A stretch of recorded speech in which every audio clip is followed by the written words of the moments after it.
Did you just get a? We are now streaming live on Facebook.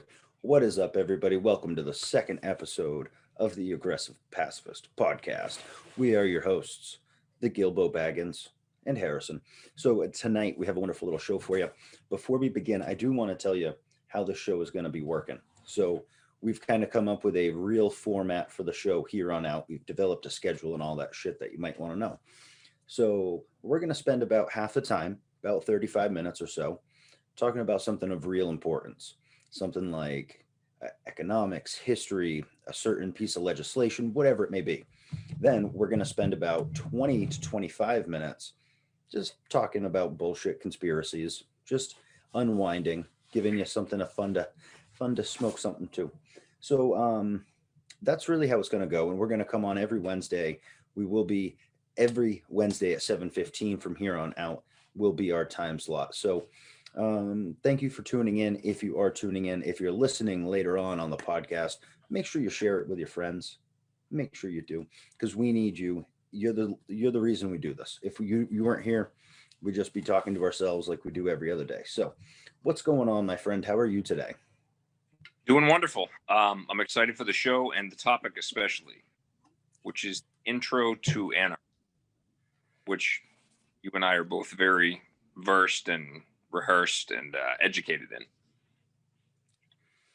Yeah. So let's, before we dive into this topic here, why don't we start talking about just what is anarchy? Before we get into the how do we get theirs and how would it functions and all that jazz. What is it? Because there's really a giant caricature of anarchy that's been written, and it's not accurate. It's not what Donald Trump calls it, for instance, where it's just crazy people out causing chaos. That is not what we are referring to when we say anarchy. So just quickly, what is it, Gilbo? Well, when most people think of anarchy in the typical context, they think of lawlessness, madness, lack of society, lack of morals, lack of, any type of law, any type of order, any type of structure, if you will. When that's how it's portrayed to the public. Anarchy, as I see it, is a stateless society where folks can conduct commerce between themselves or between businesses without regulation, taxation, or other fuckery by the government. Yeah, and of course, by other fuckery, you mean infringements upon people's natural rights, like their natural right to contract, for instance, whether it's your security, what you travel on, your phones, your sewer system, whatever it may be, you have the right to contract for those services. And what the government does is they come in and they violate those rights. They say you're no longer allowed to contract for your military service. You're no longer allowed to contract for your police service unless you're some type of special private business. But really, at the end of the day, anarchy is just the idea of living in a society without rulers. It's not the idea of living without, and I've even come to the conclusion as of late, and this might be heresy, and I'm not sure that I've thought it through all the way, but that in an anarchist society, you actually could have the world's largest government. And let me explain how. Yeah, you're already looking at me like I'm a crazy person. So if every single person was a member of the government and they only were affected by the rules that they voted for, you could theoretically have the world's largest government and still have anarchy. I'm feel not like sure that would really be a government, though. I feel like that's a lot for folks to wrap their heads around when we're giving an intro to anarchy, and now we're talking like you have to read 15 books to understand how the fuck this would work, kind of thing. So yeah, why don't we get back to the basics here? So how did you get here? What was your story like? Because you and I are friends. We've known each other for a long time, and you haven't been an anarchist forever. So how'd you get here? No, I was very much so a constitutional conservative, then kind of turned very like moderate libertarian, still very right leaning. Then I progressed to minarchy because somewhere along the line, I figured that we still had to have some form of government to regulate roads, bridges, upkeep of the town, up here in Maine, plowing the roads, salting the roads, blah, blah, blah. So it took me a while to get from minarchy to anarchy. And the final straw was total separation from the state, total separation from the establishment being able to do whatever the fuck they want to you, regardless of how you actually feel about it as a person. And if if your morals conflict with what's occurring in society. Gilbo, I'm never letting you go. Roger, you can never have him. Roger Sanchez in the comments says, come back to minarchy, Gilbo. Come back home. I vehemently disagree with that. And in fact, if you want to hear how much Roger and I disagree with this, tune in February 12th at 9:30 on the Echo Chamber podcast to hear Roger Sanchez and I debate the topic of should the military be private or publicly funded. So make sure you tune in for that show. It's a great show. I've been on it a couple of times. I love it. Back to what you were saying. Well, just to kind of caveat what you were saying, if Roger agrees, I would love to moderate that debate. I think that would be fun as hell, especially considering being amongst friends. Exactly. I think it'd be so pretty interesting. You got here, you got to anarchy mostly through just intellectual reasoning, looking at what the government really is, how it actually functions. That was kind of your catalyst for getting here, right? Right. And it was a slow fade at times. And then when I actually looked at what was occurring and how fast it was occurring, I saw at the end of the day that the state only furthers the state. The state doesn't benefit you. They change laws, they modify policies to further benefit themselves and no one else in the process. They don't give two shits about you. No, they don't. And you can see that in a lot of their policies that they take, for instance, during the COVID lockdowns. The fact that there are COVID lockdowns, it just kind of signifies they don't care about you as much as they claim they do. Looking at the charts, there's no real indication of when the mask mandates went into effect by just kind of looking at the amount of cases, the amount of deaths, and yada, yada. There's no way to tell when the mask mandates went into effect. The governors are out there claiming that the mandates themselves and the lockdowns themselves are the reason that we're getting through the COVID crisis. And yet they're also simultaneously saying that this is the world's greatest crisis. Like, it can't be both. We can't be getting through it and it's the world's greatest or world's worst thing, that you don't get through the world's worst thing. Well, no. And it's also kind of funny how a lot of democratic cities or characteristically democratic cities, as soon as Joe Biden became the president of the United States, they laxed their COVID restrictions. They opened everything back up. They tried to tune their economy back. And allegedly, according to, I think it was MSNBC, COVID contractions and COVID cases are down 37% overnight, just like that, magically. Oh, Donald Trump's gone, magically gone. So you can't tell me that there's an agenda one way or the other.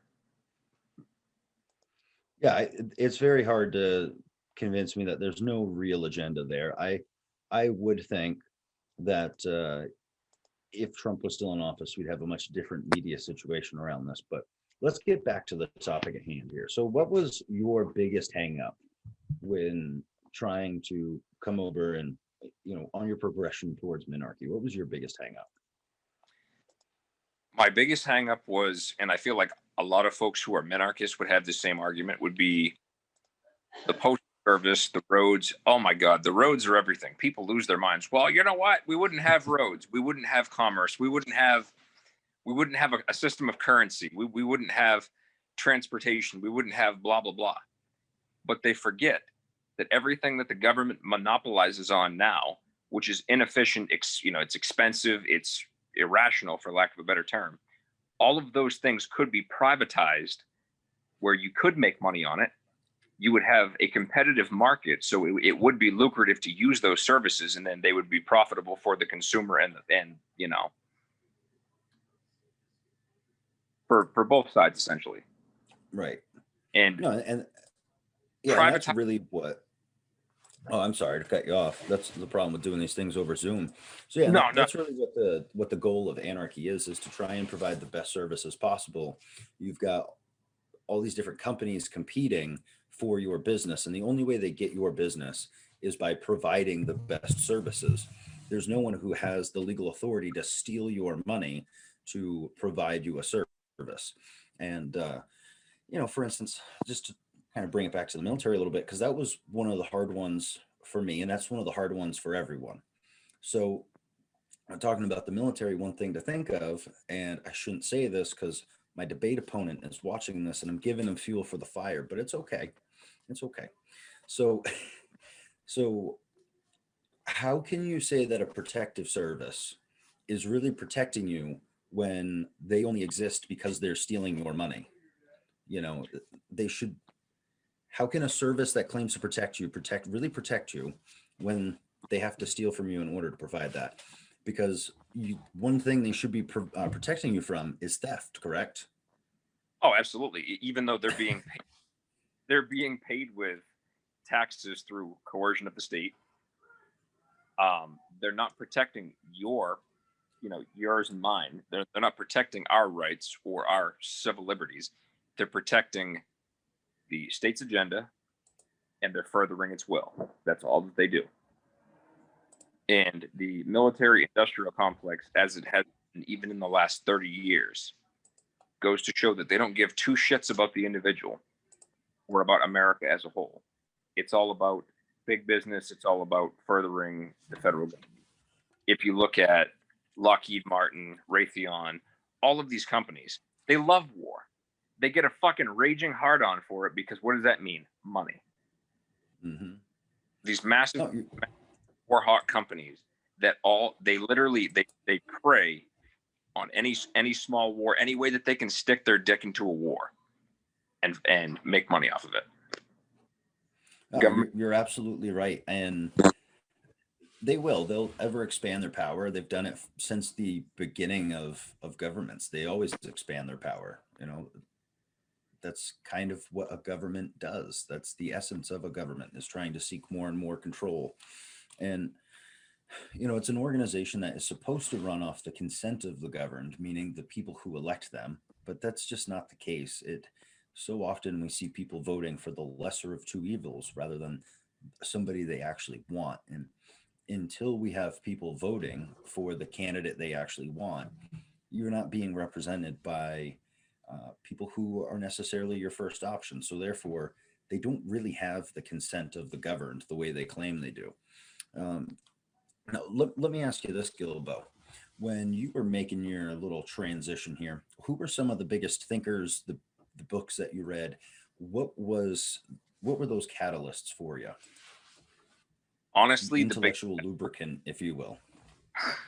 The full anarco-capitalism lubricant for me was starting off by reading The Anatomy of the State by Murray Rothbard. I read it 3 times. I listened to it on audiobook. And every time that I read it / listened to it, I learned something new as a result of it. So moving on from Rothbard to, I actually just finished this for the second time, including audiobook, which was Chaos Theory by Robert Murphy. And delving into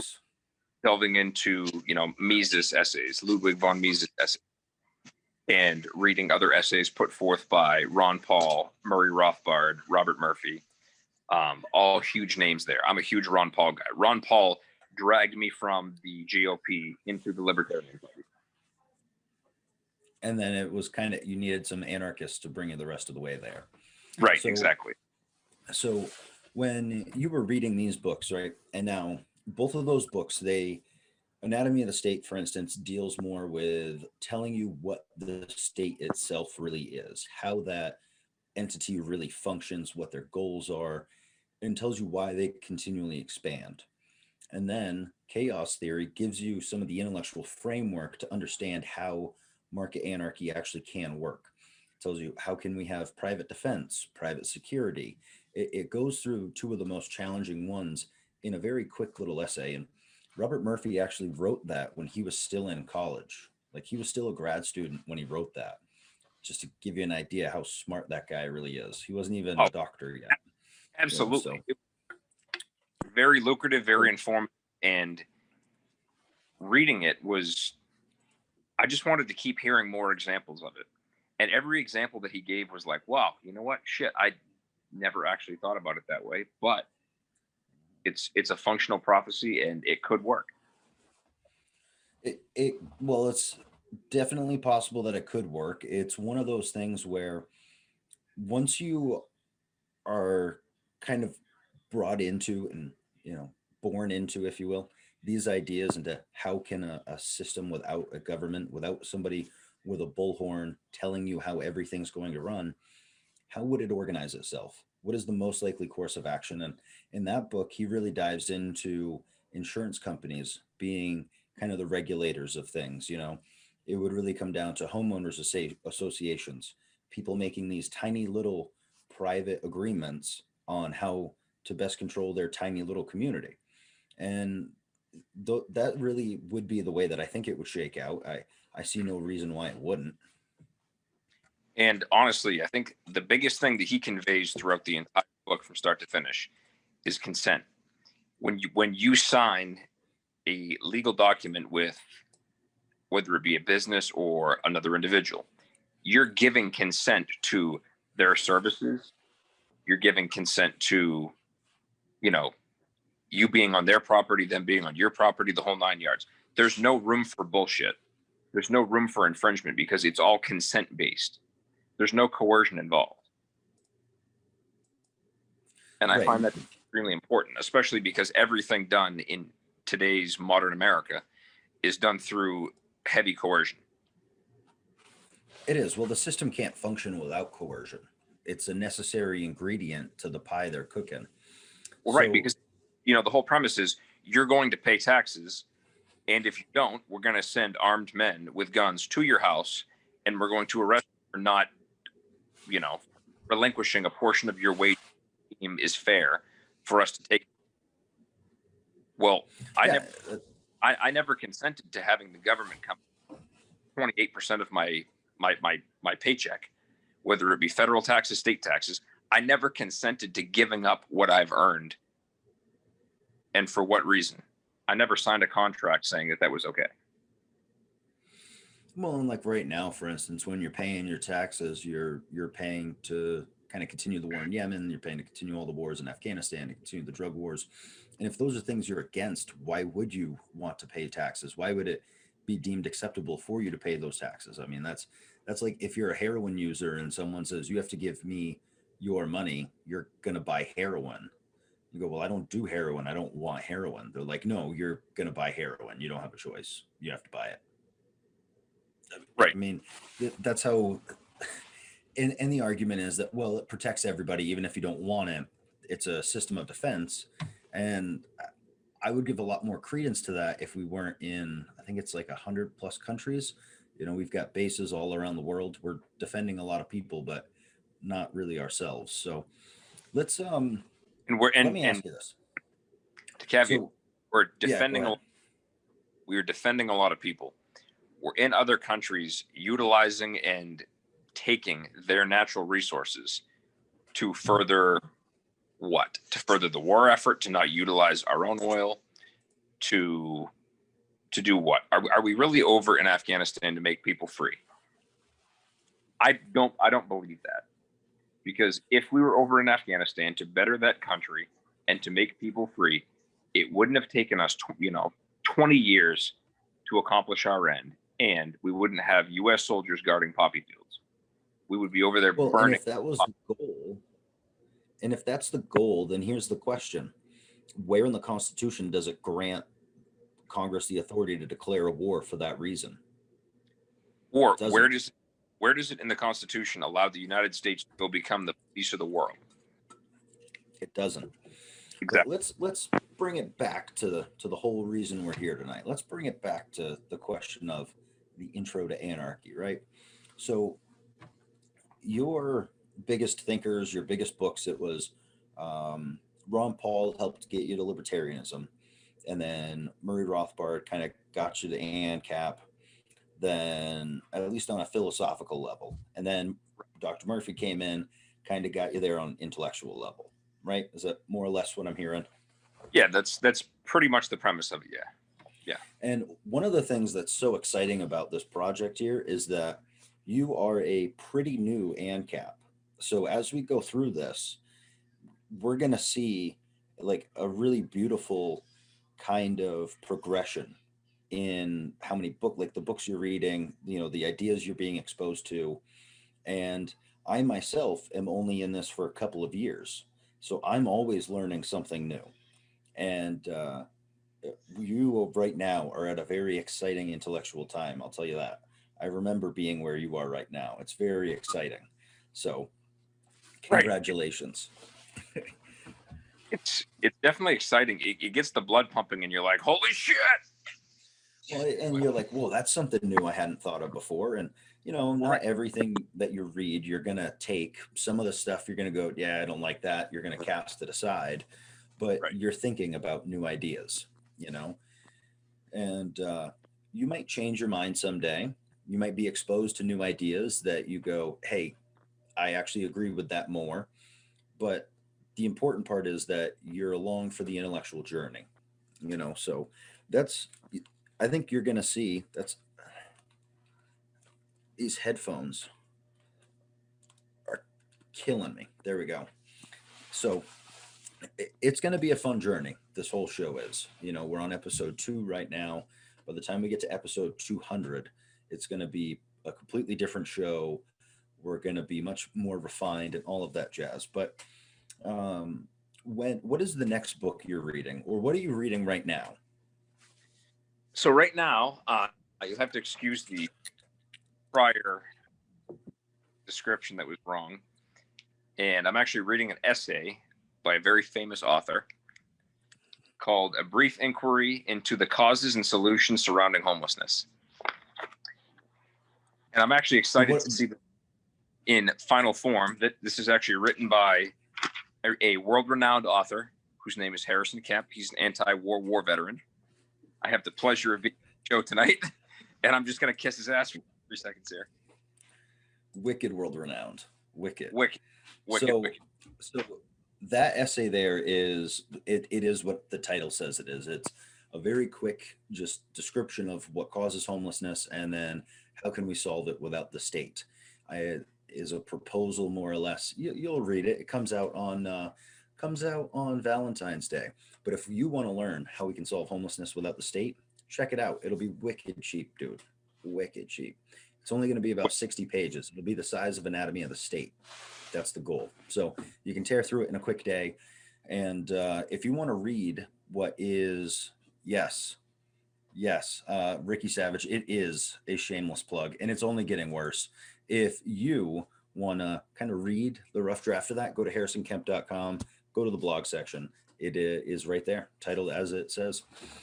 So reading or starting that essay, I like what I see so far. However, as far as my expanded literature goes, I'm looking to get into reading Human Action from cover to cover.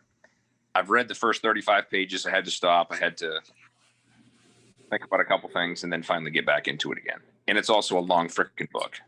It's a long friggin' book, and it's a very dense book. And I actually told you, like, hey, you don't want to read that as one of the very first books. It's way too heavy, because I tried to do that and I made it about as far as you did. And then I was like, I need to go learn some other things first, because he's just got so many different ideas in there.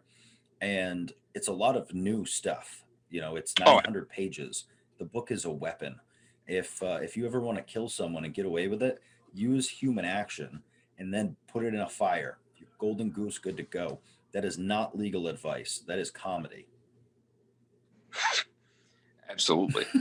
So your next book that you really want to get into is Human Action. What are you going to read on the way there? Because I read Choice. It's by Bob Murphy. It's basically the study guide for Human Action. And it's only about 350 pages, which is still a really big book, but it's more than half the size of Human Action.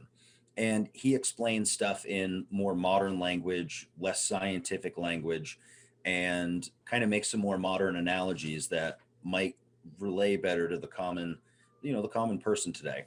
And so that would be my suggestion. If you're listening right now and you want to get into economics, you want to learn more about it, I would suggest you read Bob Murphy's Choice.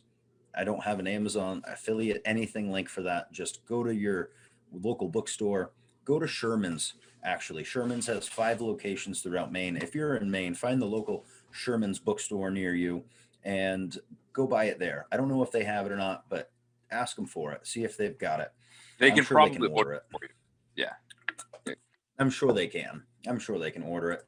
And I will actually have an announcement coming on that shortly, dealing with Sherman's. And I want to thank them so much for it. And we'll deal with that later. But so you're getting ready to read Human Action. You really should read. What are you going to read again? You said you wanted to read something first, right? There was a couple other books that I was kind of here and there about. I've read the book called The Revolution, a Manifesto. I've read that 3 times over the course of my Paul book. Correct. Over the course of my transition into basic libertarianism. However, I fucking love that book, so I really do want to read it again. Just to kind of bring it's a good book. You know, I often will go back through and read a book a second time just because you learn so much the second time through when you're not first being exposed to the ideas, these days, a book like Economics in One Lesson, I actually didn't read Economics in One Lesson until recently. And so by the time I read it, I was already, I'd been studying Austrian economics for 2 years at that point. So that was kind of I was past that. Do you know what I mean? Right. Because it's the introduction to it. I've read 5 other intro books. I've read textbooks. So when you're picking a book, make sure you pick one appropriate for your level.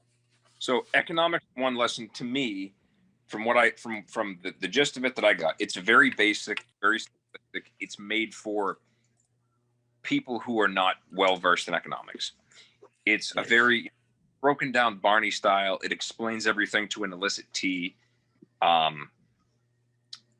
Is it good material? Absolutely. And I think that more people should read this and we would have less socialism. Exactly. And if you want to get your free copy of Economics in One Lesson, I actually got sent 500 copies by the Mises Institute. So please comment in the, just send me an email, actually. Send me an email, harrisonkemp53@gmail.com. Tell me you want a book, or go to harrisonkemp.com, comment on one of those pages. Say you want your book. Tell me you want a book and I'll send you a book. Or we can meet up and I'll give you a book.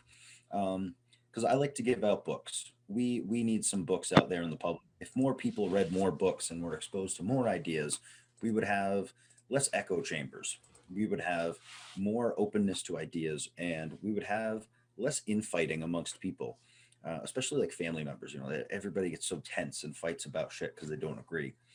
So we've got about 5 minutes left on this topic. Then we're going to move on to the fun portion of the night. So let me ask you there, Gilbo Gaggins, how would all of this work? Very quickly. And then I'm going to go through and I'm going to answer all the questions I asked you very quickly. So how would all of it work would be everything in society would be privatized, be done on a consensual basis or a contractual basis where nobody is pressured or coerced into the decision. Basically giving folks the ability to choose who they give their money to, who they pay for their security or for their police force, if they even choose to contribute to a police force at all. My whole thing when I left the military, when I get out of the military and I was medically retired, was I wanted to go buy a piece of land out in the middle of nowhere and be left the fuck alone without infringement from federal, state, or local government. I wanted to be left alone to forage off the land, to do whatever I chose on my property without having everybody or anybody come out and tell me how to live my life or what to do with my money or how to spend my money. Yeah, and that is really at the end of the day what you want. You just want to be left alone. That's what a lot of people want. They just want to be left alone, live their life, and not have to deal with any bullshit from the outside, So basically I got here in a kind of roundabout way. when I was in the military, I was not into politics. I had a boss, that was it, and so I didn't get into it. And then I was really into history. I was into kind of some historical conspiracy theories, like the JFK. I was into like the Roswell. I was into historical conspiracies because I was always into history, and then they were not political, so I didn't have to engage in politics and get caught up in who's my president, what's my president, it's my boss. I didn't really care. So anyway, when I got out, I was kind of into economics just because I got into it by looking into the Federal Reserve. That was one of those things I was like, let's dive into this. I've heard that it wasn't passed constitutionally. I heard it was passed in the middle of the night and then it's illegal. Like I heard all these crazy things. And so I started investigating and looking into it. And bottom line, turns out, unfortunately, it is constitutional. It's legal. Nothing you can do about it. So anyhow, that got me into. It's a horseshit. Yes, it's legal. It's constitutional, but that got me into. That just kind of snapped something in me. I got into economics. I got into financial history, and then I found Murray Rothbard's The Origins of the Federal Reserve.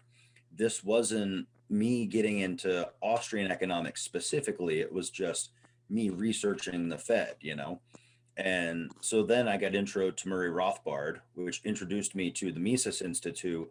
And that was pretty much how I became a libertarian. And then because of that, it was a very quick transition from libertarian to anarchist. They pretty much focus on how can a free society operate, and teaching Austrian economics and history and all that. So that was how I got into it. And ever since then, you always I kind of grew out of the conspiracy part of it a little bit, but there was always part of me that found that fun, interesting, something that end of the night, you want to tune your brain out, just chill out, get ready for bed, pop on a conspiracy video on YouTube and giggle. You know what I mean? So tonight, we have decided that what we're going to do for the second portions of the show here is we are going to talk conspiracies. So we've decided to pick one of our favorites, which is Bigfoot. I love Bigfoot. What would you do if you caught Bigfoot, Gilbo? Would you kill Bigfoot? Would you just ask for some of his hair?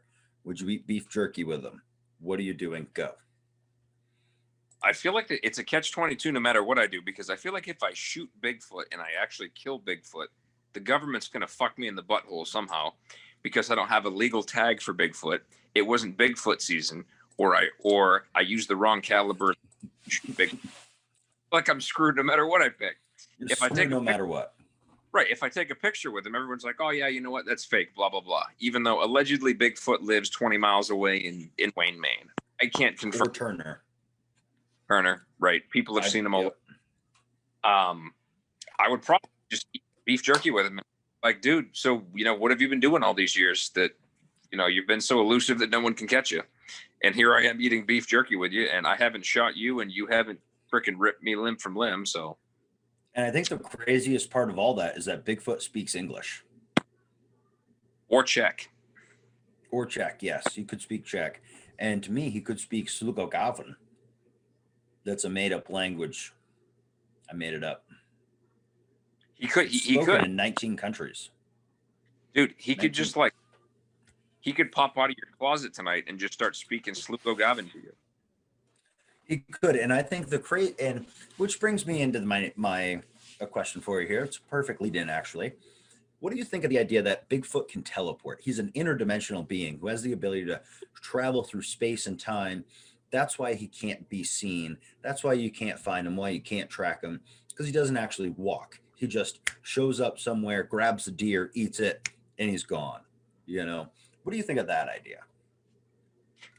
I mean, if there's not more than one Bigfoot, if there's a herd of Bigfoots that just migrate around, whether it be in packs or in the people have allegedly seen Bigfoot all over the world. So it's very possible that he could teleport. Or there's more of them than one. Right. kind of like back when I was stationed in Arizona. Everybody would be like, "Oh, bro, can't go out in the freaking desert at night, or else the freaking chupacabra is gonna eat you." The chupacabra. What in the sweet shit is a chupacabra? Which is funny because up in Colorado, when I was stationed in Colorado at Fort Carson, everyone's like, "Oh, bro, we have a chupacabra up here too." I'm like, how many goddamn chupacabras and fucking chalupa-habras are freaking floating around? Chupacabra. So yeah, the chupacabra is an odd one. It's like a little demon dog that runs around and eats shit. Right. Yeah, it's like demon floats around the freaking desert. So Bigfoot is a giant bipedal gorilla, basically covered in hair, roams the woods, and there's been tons of people who went out trying to find documentaries. And then, of course, we got the Patterson-Gimlin footage, and they've got, I think they called it Patty was the name of the Bigfoot in the Patterson-Gimlin footage. And I got to be honest with you, looks pretty fake to me. Have you seen that footage? It's the old school footage of Bigfoot walking through the valley. Have you seen that? Yeah, I feel like it's a bunch of baloney. But then again, too, folks also would profess to the fact that Bigfoot is, the offspring of the Nephilim from the Bible, or just a bearded Neanderthal that roams freely and doesn't pay taxes, which I could get behind that. I'm behind it. As long as he's growing weed and carrying assault rifles, I'm behind it.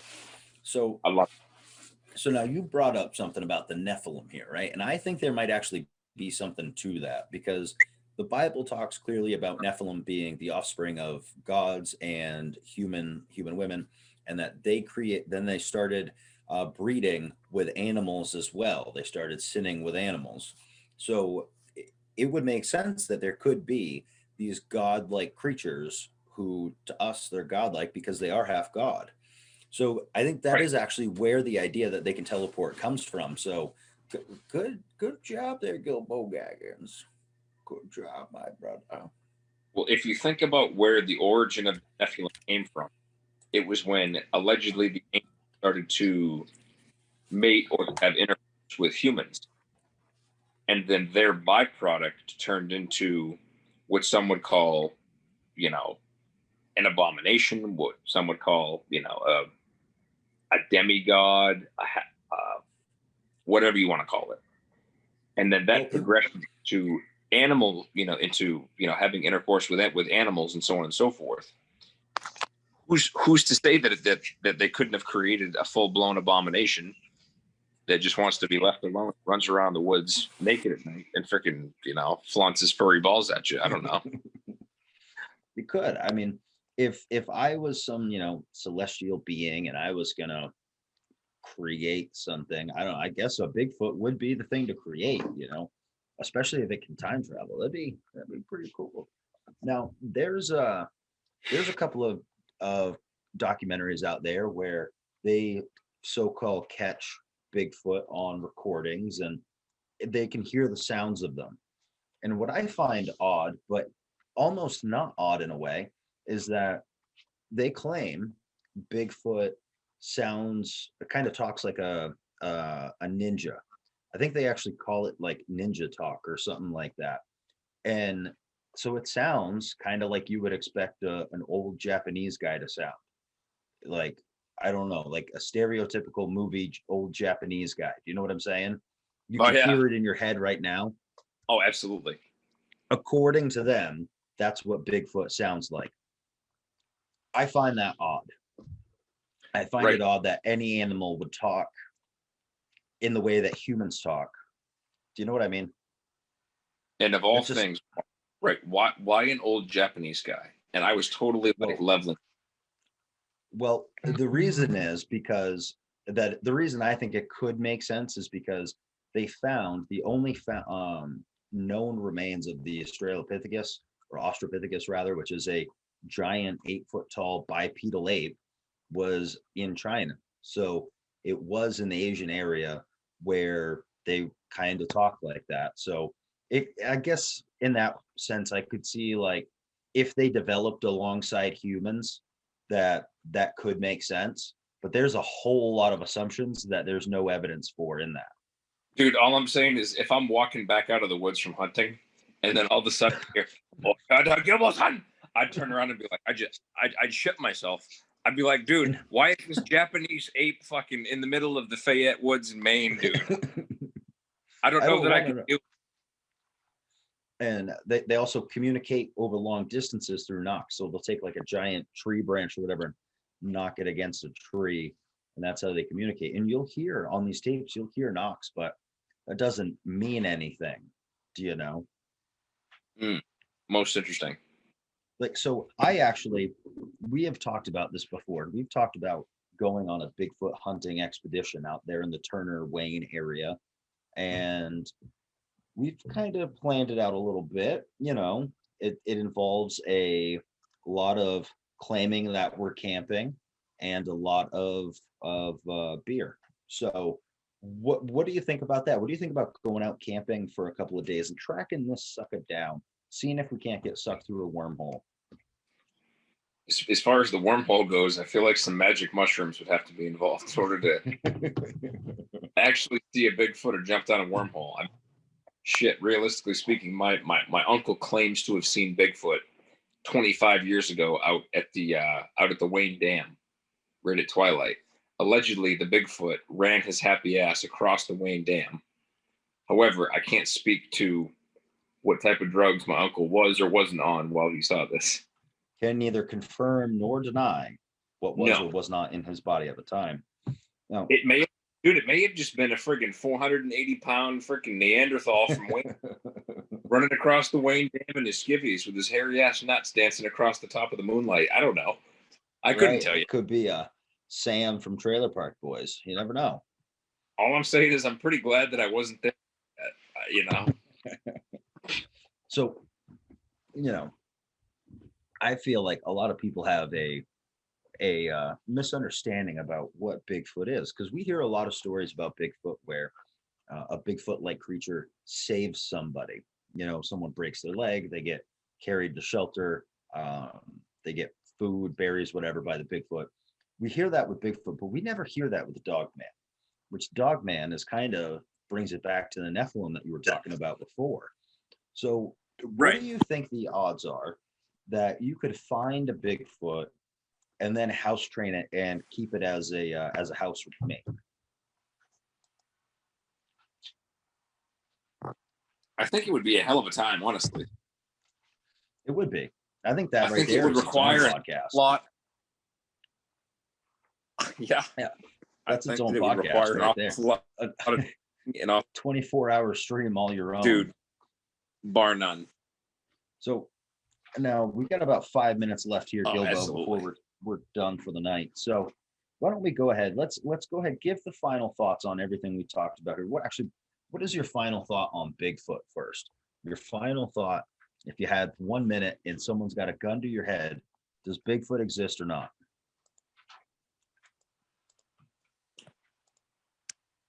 Oh, does Bigfoot exist or not? I mean, personally, I have my doubts that Bigfoot is in fact a real entity. I can't speak to the credibility that he actually does exist. If he does, I'd love to meet him. I'd love to have a beer with the guy. I think it'd be cool. It'd be solid conversation, even if I'm making him, act it out in charades or, draw it in the sand with sticks or whatever. But is it possible? Absolutely. Have I ever seen anything abnormal in the woods at night that could be a Bigfoot? That's a possibility too. To the extent of the reefer I was smoking, did that play a factor? Sure. Well, I think that's pretty much my final thoughts on Bigfoot too, is that it could be real, but I don't think it is. I think that the creature probably existed at some point, but is extinct at this point. There are too many historical tales of that Native Americans have, that old Asian cultures have on these giant creatures to say that they could have never existed. Problem is we don't have a whole lot of evidence for it. So that's kind of my take, is that I think they existed at some point, but they're extinct now. Which actually, I I just lost it. I had something to say, and then it just left the brain. So go ahead. What is your final thoughts on? Oh yeah, It's all fugazi, it's all bullshit. Fugazi. It's all above the bullshit. So what is your final thoughts on the intro to anarchy portion of this, and then tell the people where they can find you, Gilbo. So the intro to anarchy, I think, was pivotal for my ideology and my political theory in life, as far as, you know, how I think about how society could be, or the improvements we could make to society. So the biggest recommendation that I would have is, if you're into, you know, libertarian ideology, or if you're like Harrison and myself and you're an anarco-capitalist, go to the Mises Institute. They have essays, books, audiobooks on pretty much anything and everything that you could want to learn about. And from what I learned the other night as well, anything that they have in regular book form, you can download into a PDF and you can read it on your phone if you choose. You can print it off, or you can actually go on to, I'm going to say most of the time it's at the very bottom of the page. You can click on it and there's multiple links for an audiobook. You download the audiobook, it's free of charge. They're literally getting information out there because they want people to have it. Chaos Theory, they had 3 or 4 different PDF forms. The Anatomy of the State, they had, I'm going to say 5 or 6 PDF forms. And surprisingly enough, Human Action, they have on a full audiobook. The file is ridiculous. It's ridiculously long, but it's cool. And I'm actually going to listen to it on audiobook in and amongst reading it, because I tend to retain information better if I'm listening to it, as opposed to if I'm just sitting there reading it for an extended period of time. Right. You know, I'm going to say after an hour and a half, 2 hours, I'm a hair dyslexic, so I'll end up reading the same line twice. I'll end up going off on a brain tangent about what one word means, that could be placed elsewhere, and blah, blah, blah. But audiobooks, I do that too. Dude, audiobooks for folks like myself are the way to go. And they really are. And what I had done with Chaos Theory the second time through was I was reading through it while listening to it on the audio. And it allowed me to get the articulation from, you know, the gentleman who was reading it, while I'm sitting there reading the actual text itself. So I feel like it gave me a dual understanding as to what Robert Murphy was talking about. Plus, the articulation in the audiobooks is solid. I love it. I'm definitely an audiobook kind of guy. So go check out Murray Rothbard, go check out Robert Murphy, and my personal favorite, giving a shout out to Dr. Ron Paul, the gentleman that brought me into libertarianism. Go check out his stuff too. I'm a fan. Yes. You know, it's surprising because Ron Paul and I were actually talking earlier today, and he asked me, when is Gilbo going to give me a fucking shout out? I need it. And I was like, I don't know. You haven't impressed him enough, I guess. So I'm glad that you were able to do that tonight. Thank you so much for shouting out Ron Paul. Yeah. The only the only other thing I could do is make my profile picture The Revolution, a Manifesto by Ron Paul, which there may not be somebody in the comment section who already has beat me to that. They may have. They kind of beat me to the punch on everything too. So don't worry about that. And so if you want to find Jared Gilbert on the Facebook there, just look up Jared Gilbert. He is one of the folks on here. So find Mr. Gilbo Gaggets there. And if you want to find me, you can find me at harrisonkemp.com. You can read all of my blogs. You can find all the podcasts. You can find my book, A Parasite's Paradise, right there, available through Amazon. And on the home screen there, you'll also see that if you want to join our fight, we've got a lot of stuff going on in Maine. So if you want to join that fight, please, on that homepage there, make sure you sign up. Make sure you join the team. And my final thoughts on everything from the night. Yeah, I am very excited to see what the future holds for moving towards an anarchist society. I think that we have a long way to go to get there, but I think that through education, we can kind of wake people up to the reality of the world that we live in. Get them to see that it's not all the rose-colored glasses that they've been told it is, that their relationship with the state is not exactly how they were told it is. And once we can get them to wake up the first time, I think it's easy to continue them down that progression. That's how it happened for you. It's how it happened for me. It's how it happens for everybody I know. And I'm very excited for what the future holds. So, folks, if you want to help, make that future better, if you want to maybe convince some of your friends who are not libertarians even that they should come over to this side, make sure you share this podcast with them, share all the stuff with them. And that's pretty much that. So, yeah. Right. Gilly, what you look like you got something to say. And then I I'm was going to gonna cut say this baby for the night. In a basic essence, it would be nullify everything, see, privatize everything, and thrive. Boom. Oh, and actually, I hate to, that was a great way to end it, but I just remembered something on the audiobook portion that I really want to tell people. Yeah, If you have an Audible membership, that you pay for, the $14.95 a month plan, you don't just get your 2 books a month. You get a whole slew of other books included with your membership that I didn't know about until yesterday. So when you go in there, you just search for a book or an author or a topic or whatever the hell, and then hit the button that says included in my membership. Those are all free books. I didn't know that was a thing. Well, dude, I was going to say on the Mises Institute as well, everything that they have in a PDF file for you to go read, they have a link to a free audiobook as well. You have to download the file, and then, if you play it through iTunes, MP3, if you download it directly to your desktop and then play it off your desktop, either way, it's all free. It's all there. It's expendable resource there for you. Mm-hmm. And I love it.